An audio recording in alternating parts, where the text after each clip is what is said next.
Hello, first graders. It's Mrs. Williams again, and I'm ready to read you Chapter 5 of Junie B. Jones and that Meanie Jim's Birthday by Barbara Park. Being a buzzing bee. Grandma and Grandpa Miller take turns babysitting me before lunch. Then they get me dressed for kindergarten. Except for today, Mother came home from work, and she got me dressed instead. She said she would drive me to school. If I drive you, then you won't have to see Jim on the bus, she said, very thoughtful. She got out my clothes for school. It was my jumper with the frogs on it. Yeah, only guess what? I'm not even wearing school clothes today on account of I'm moving, and so I have to wear moving man clothes. Mother kept on trying to put that jumper on me. That's how come I made my legs and arms real stiff so they wouldn't fit in there that good.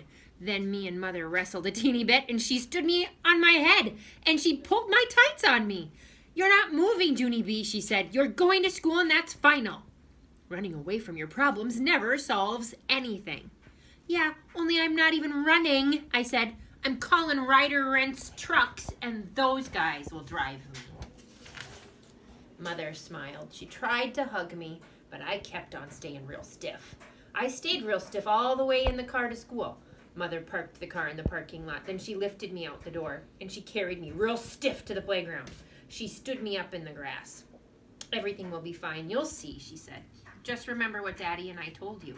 If anyone talks about the party, pretend it doesn't bother you. She kissed me goodbye on my stiff head. Just then, I heard voices hollering. Junie B!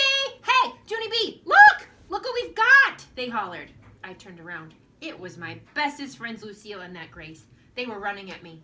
Look, said Lucille. Look what Jim gave us. It's invitations to his birthday party on Saturday. It's just like he told us, Junie B, said that Grace. He's really gonna have a petting zoo there. I quick covered my ears with my hands. Then I closed my eyes and I sang a loud song at them.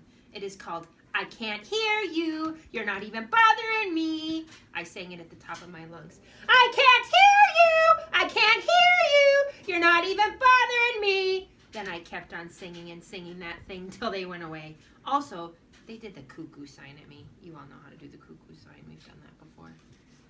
Junie B does that. After that, I sat down in the grass all by myself, and I looked all around the playground. Lots of other children had invitations, too. Darn it, I whispered. Darn it, darn it, darn it. That's when I saw that Meanie Jim. He was giving an invitation to a boy named Crybaby William. Crybaby William is the scarediest cat in room 9. He is even scared of a teeny flea, I think.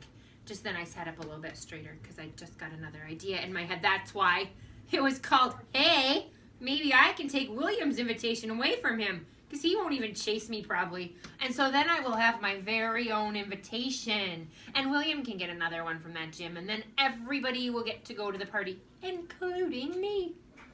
Now, boys and girls, what do you think of her idea? That's not very nice to do to William, is it? Let's keep going. I stood up from the grass. Then I squinted my eyes at Crybaby William, and I started to run at him very slow. I ran faster and faster, till finally I was running as fast as a speeding bumblebee. I buzzed all around William zippity quick.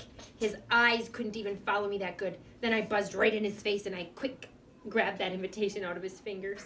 I ran to my fastest to the swing set. And guess what? William didn't even follow me, that's what. And here's more good news. William's invitation didn't even have his name on it. So that means it can be for anybody, probably. Only now it's mine, I said, because I will put my name on it when I get to room 9, and it will be my very own invitation. Just then, the bell rang for school. I put my invitation way down in my deep pocket, and I skipped very happy to my class. Mrs. was standing outside of room 9. William was standing with her. His nose was sniffling a real lot. I tried to skip past them, but Mrs. grabbed the straps of my frog jumper. She pulled me back. Yeah, only I don't actually think that is good for the outfit, I said. Mrs. did a frown. Junie B, did you take something that belonged to William? She asked.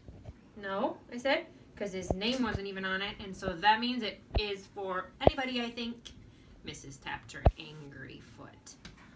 Was William holding an invitation, Junie B? And did you snatch it out of his hands? And then did you run away from him, she asked. I smiled very cute. I was a buzzing bee, I said. Mrs. holded out her hand. May I have it, please, she asked. May I have the invitation you took from William? I rocked back and forth on my feet, 'cause I didn't want to give it to her, that's why. Yeah, only I think it might have bounced out of my pocket, I said. Mrs. bended down next to me. She leaned way into my face. I want that invitation, she said. Now. I did a gulp. Mm-hmm. Everybody can do a gulp with their throat. Mm-hmm.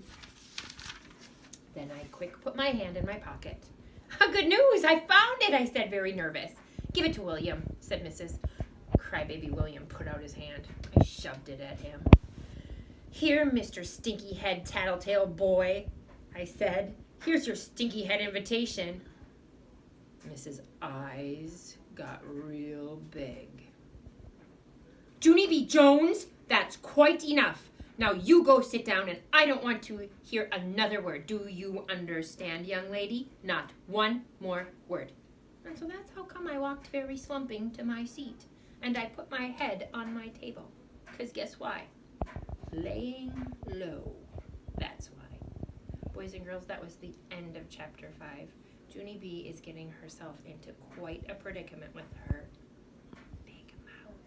Let's hope that chapter 6, Daydreaming, will be a little bit better. Have a good night.